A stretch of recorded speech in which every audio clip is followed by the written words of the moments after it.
இந்த நாளைக்கு முன்னாடி கிருஷ்ணகிரியிலேருந்து ஒரு ஃபோன் வந்துச்சு. அதாவது மஹிந்திரா தாரில் ஸ்டேரிங் நேராக வச்சு ஓட்டும் போது வண்டி லெஃப்ட் ஒதுங்குது, அதை சரி பண்ண முடியுமான்னு கேட்டார் நம்ம சப்ஸ்கிரைபர். நானும் வண்டியை கொண்டு வாங்க பார்த்தா தான் சொல்ல முடியும்னு சொன்னேன். இது வரைக்கும் பெங்களூர் கிருஷ்ணகிரி 10 கடையில் அலைமெண்ட் பார்த்தாச்சு, சர்வீஸ் சென்டர்லையும் கொடுத்தாச்சு, ஆனால் சரியாகலை. உங்களால் இதை சரி பண்ண முடியும்னு உத்தரவாதம் கொடுத்தா தான் நாங்கள் அவ்வளோ தூரத்தில் இங்கே வர முடியலன்னா எங்களுக்கு வர தேவையில்லைன்னு சொல்லிட்டாங்க. என்னால் முடிஞ்ச பெஸ்ட்டை கொடுக்குறேன்னு நான் சொன்னதுக்கு அப்புறமா என் வார்த்தையை நம்பி இன்னைக்கு வந்தாங்க. வண்டி 20,000 கிலோமீட்டர் தான் ஓடி இருக்கு. அதுக்குள்ள மஹிந்திரா தாரில் இந்த கம்ப்ளைண்ட் வராதுங்கிற சந்தேகத்தில் சென்சார் டார்கெட் எல்லா வீலுக்கும் மாட்டி என் வேலையை ஆரம்பித்தேன். ரன் அவுட் ப்ராசஸ் வந்ததும் வண்டியை முன்னாடி தள்ளி நிப்பாட்டிட்டு கேசர் ப்ராசஸ் வந்ததும் ஸ்டேரிங்கை லெஃப்ட் ரைட்டுன்னு திருப்பி கடைசியாக நேராக வச்சு பார்க்குறப்ப ரீடிங்லாம் கம்ப்ளீட்டாக மாறி இருந்துச்சு. நான் கூட இதனால தான் ஸ்டேரிங் கம்ப்ளைண்ட் இருக்குமோன்னு நினச்சேன். ஆனால் நடந்ததே வேற. அதை வீடியோ எண்டில் பார்த்து நீங்களே தெரிஞ்சுக்கோங்க.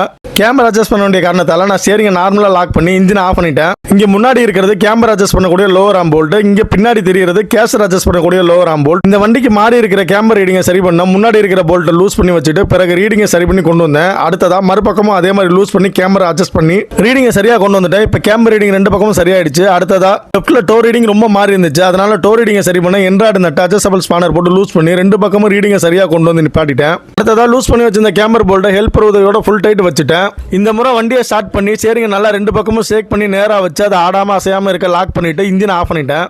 இப்போ கொஞ்சமா மாறி இந்த டோ ரீடிங்கை கரெக்ட் பண்ணிட்டு என்ட்ராய்டு நட்டை ஃபுல் டைட் பண்ணியாச்சு. இப்போ ரீடிங்லாம் ஓகே ஆயிடுச்சு. ஸ்டேரிங் செக் பண்ண டெஸ்ட் போலான்னு கஸ்டமரோட கிளம்புனேன். இப்போ கஸ்டமர் ஓட்டி பார்த்துட்டு நல்லா இருக்குன்னு சொன்னாரு. அதே நேரத்தில் வண்டி எந்த பக்கமும் இழுக்காமலும் நேரா போச்சு.